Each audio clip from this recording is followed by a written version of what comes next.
There's nothing worse than building up our scene, getting a nice prototype together, and then we go to hit play, and it looks like this. We have no lights, we have nothing going on. Fortunately, that's an easy fix.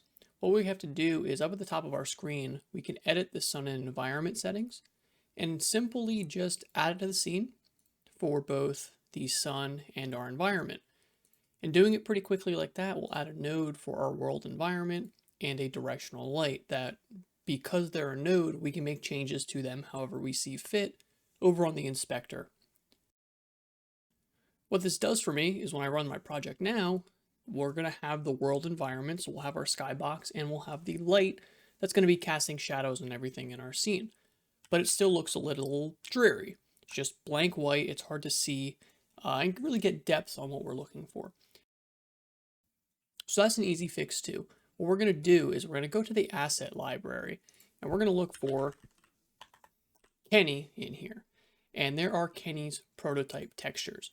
When we download this, it's going to add it to our project. Inside of our project, we're going to get a new add-ins, Kenny prototype textures, and then inside of here, we're going to have different textures for the different colors and different types of textures we're looking for. What these are going to allow me to do is for anything on here, for like my floor, and I'll take a look at my mesh instance for that.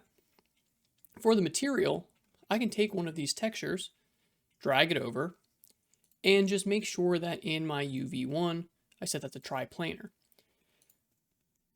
What that's going to do is going to scale it down, so we have the nice scale. So when I hit play, we're going to have that black unit box texture that we can use for our scene. And we can do this for everything in our scene to give ourselves something a little bit more visually appealing as we're prototyping and building our scene. So we have color, we have some depth, and it helps to separate our foreground from our background.